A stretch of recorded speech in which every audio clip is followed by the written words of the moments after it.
Good Lord, our weather pattern is stuck on repeat and it's producing storms like this. Now we're talking severe weather every day for the foreseeable future, as well as some big time risks early next week. We could be talking a tornado outbreak. Now, when exactly is this gonna happen? How bad could it be? We'll have all that and more in your forecast starting now.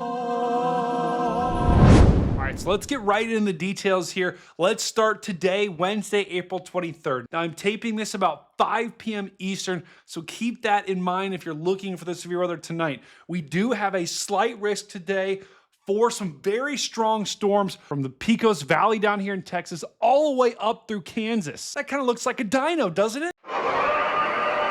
Now, we do have two areas today that could have tornadoes. This one down here in the Pecos Valley in far west Texas, near that Fort Stockton area. They had storms there yesterday. And we've also got this 5% risk up here in western Kansas. So heads up, tornadoes are possible today. But once again, guys, we're talking about two very isolated areas and the rest of the U.S. is fine. All right, so very quickly, timing this thing out here. Storm's gonna fire around 5, 6, 7 p.m. This is 7 p.m. Central. And you've got one area of storms down here forming in West Kansas, and then another area of storms down here in West Texas. Both of those storms are going to meander their way west. As they do so, they're going to weaken pretty quickly overnight, where we could have several storms that train over the same locations right along that Nebraska-Kansas border tonight. This is 2 a.m. Central. But then Thursday during the day, things are going to heat up in a big way with temperatures in the 80s and 90s once again in Texas, Kansas, and Oklahoma. And that is where we'll have another risk for some strong to severe storms, basically from Nebraska all the way down once again through West Texas and Kansas. We are stuck on repeat. And that is why we have this marginal risk. That's a 1 out of 5 risk for that area. I could see them upping this to a slight tomorrow where some strong storms, large hail is the primary threat. But once again, these are going to be supercells, so you can't completely rule out a tornado or two. Stop what you're doing right now. Pick up your mouse in your hand just like this, throw it in the air, grab it again, hit the subscribe button, and mash the like button. And leave a comment below. Look, someone's leaving a comment. This video is so cool. Wow. Back to you, Stormcat. And Friday, we run it back with more severe storms, this time in the Texas Panhandle and in Oklahoma. And right now, this is only a 1 out of 5, a marginal risk, but I could see them upping the chances to a slight risk once again. Now, this is Friday during the day, and this is the NAM model. And to be honest, the NAM model isn't too impressed with any storms that would form, but it is picking up some shower and storm action generally in this region, and that's right where the marginal risk is. So we're not talking about a widespread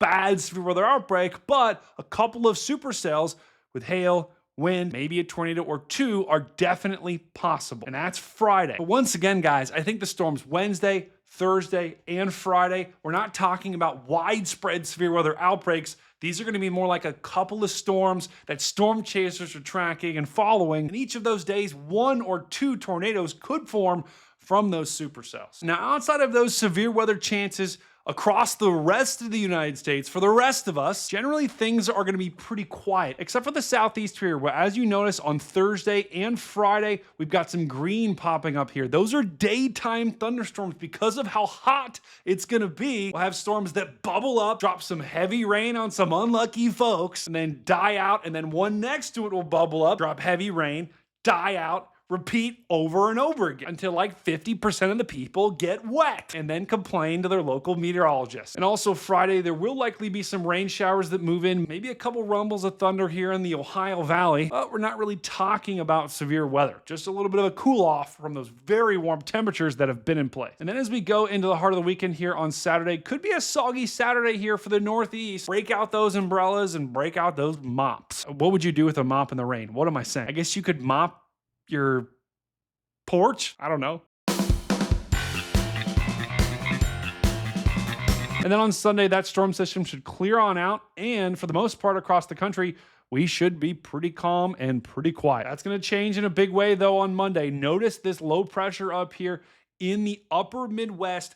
That could be the catalyst for some strong to possibly severe storms. We could be talking about a severe storm outbreak, maybe a tornado outbreak on Monday, April 28th. Watch as we hit about 5, 6, 7 p.m. Notice how storms are going to fire right along a cold front. That could be a problem. That's why the Storm Prediction Center has highlighted this area for Monday, April 28th, right along that cold front is where we could have some very strong to severe storms, maybe even tornadoes. And as that cold front marches east on Tuesday, we likely could have another area of severe storms right there. This time in Arkansas and through the Ohio Valley, into Michigan, into Ohio, where conditions could be right for severe weather to return. That's why Tuesday, April 29th, the Storm Prediction Center has highlighted this area that goes from Michigan all the way through Oklahoma and Texas. And Monday and Tuesday look to have all the ingredients needed to have a severe weather outbreak. We've got this big jet streak at 500 millibars. We've got a low-level jet that likely will be cranking in the same region. We'll have plenty of moisture in place, 60-degree dew points all the way up through Wisconsin. And we'll have plenty of CAPE. That's the Gatorade for storms, that energy for storms. We should have plenty of energy in place. So Monday and Tuesday, heads up, it'd be bad. Meanwhile, temperature-wise, guys, we are going to stay warm across a lot of the United States with warm temperatures. Look at all that red and orange. What is going on? It's getting crazy. I don't know what just happened in the animation, but these are warm temperatures. All that red, all that orange, that's 60s, 70s, and 80s. So get ready to hold on to that warmth because we've got, whoa, what's happening again? Could have a shot of cold here or there. But for the most part, we're going to stay warm and spring-like across most of the United States. Guys, huge shout out to Storm Chaser Edgar O'Neill, who wore the Stormcat 5 t-shirt while storm chasing in the Dominator. That's epic. I'm wearing that t-shirt right now. If you do want to grab t-shirts like this, as well as Stormfront Freak gear, head on over to the Weather Store. We've got our own section where you can buy hats, jackets, hoodies, bucket hats, coffee mugs, stickers, and so much more. Also, it looks like the Dow is back in action. Not good. I'm having nightmares about it. Anyway, thanks for joining me today. Find someone, tell them you love them, tell them you care about them. Do something nice for someone now, today. Do it! Oh! This is Stormcat 5, and I'll see you on the next one.